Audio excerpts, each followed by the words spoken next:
Welcome to 5 Fundamentals of Life, by Jim Rohn, Part 4. Your results. Now we take a measure called results. What is the results at the end of the day, the results at the end of the week? You can't let too much time go by without checking. When time goes by, 6 years I'd been out there working when I met my teacher, Mr. Shoaff. Shoaff said, well, Mr. Rohn, let's just go through a little summary here. He said, in the last 6 years, how much money have you saved and invested? Let's go through a little tab list here. How much money have you saved and invested the last 6 years? I said what?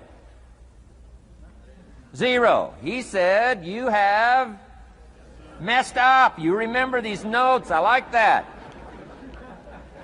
You've messed up. He said, who sold you on that plan? I thought, my gosh, the man's right. I'm a nice guy. I bought the wrong plan. What if you were 50 and broke? Right? Didn't need to change countries.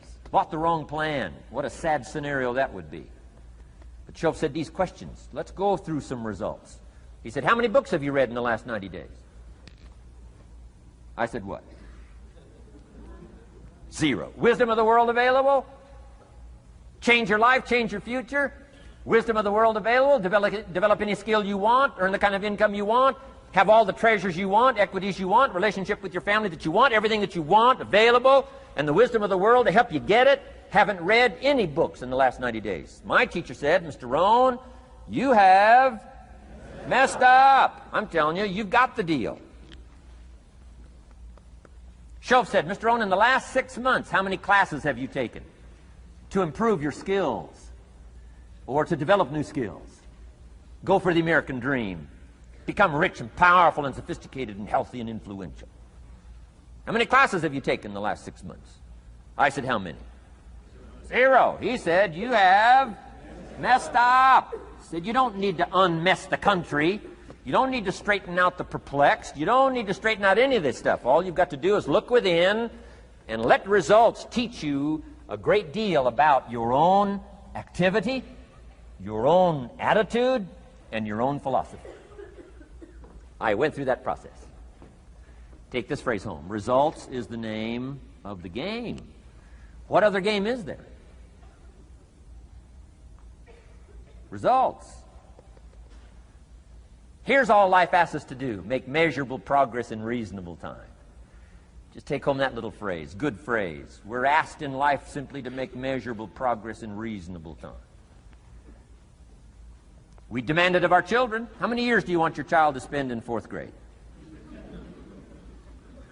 Approximately.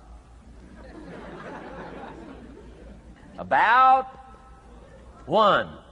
If it looks like they're not going to make it, we pour on the pressure, called legitimate pressure, lack of results.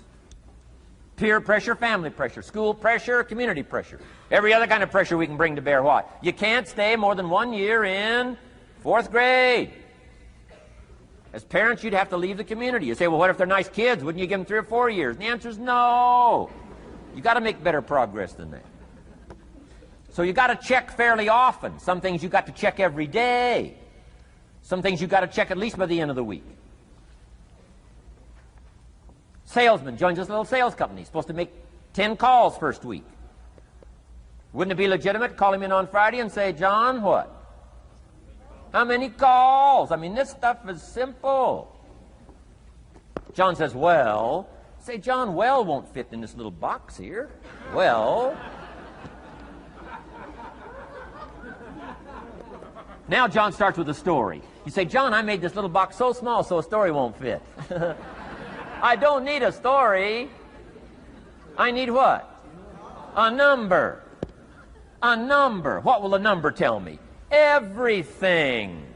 John's supposed to make 10 calls. What if he made 20? You say, wow, wow, we got somebody. What if he only made 1 call? Whoa.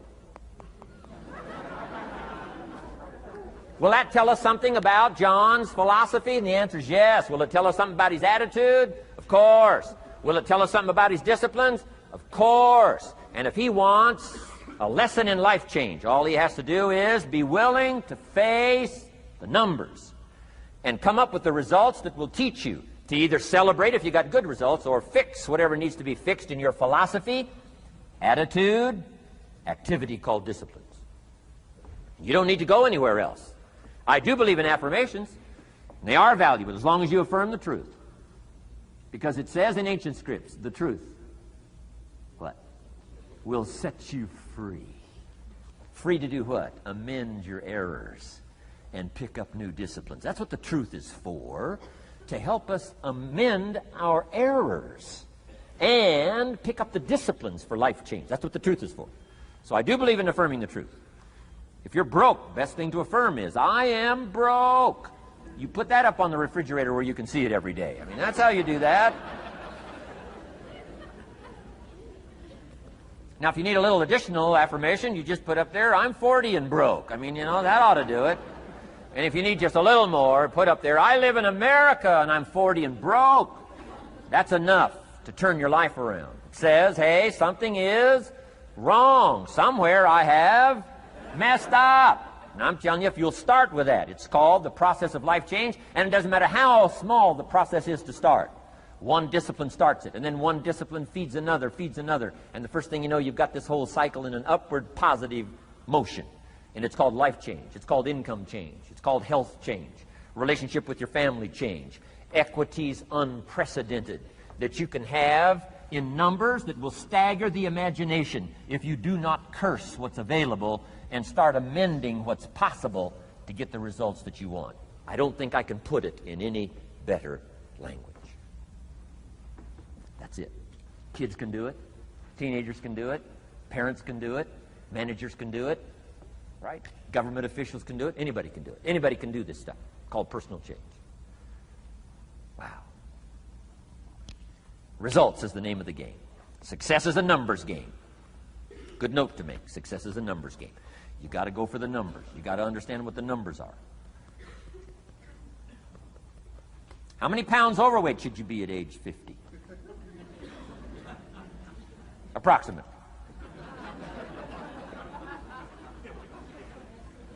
John says, I got big bones. We'll give you 10 pounds. 10 pounds for big bones. Otherwise, come on, John. 20 pounds, 25 pounds. Shouldn't we turn on the caution light at work and at home? Blinking caution light. Somebody says, what's that caution light? So John's up about 20, 25 pounds. We got the blinking light going at home, got it going here at work. To remind him what? Wrong numbers. Okay? 35, 40 pounds, red light. Blinking at home. Somebody says, what's that blinking red light? Say, John's up about 40 pounds.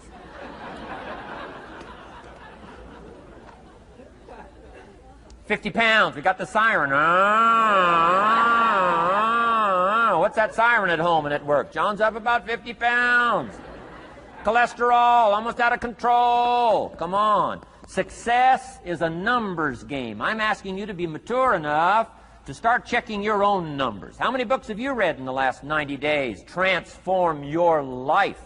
Become cultured, powerful, sophisticated, healthy, influential, all the rest of the stuff you want. How many books? How many classes? How committed are you to taking what's available and turning it into equities unprecedented, since we live in a country that there's been no such country in the last 6,500 years? If you'll pick up that process, ladies and gentlemen, I'm telling you, it's called life change of the best order.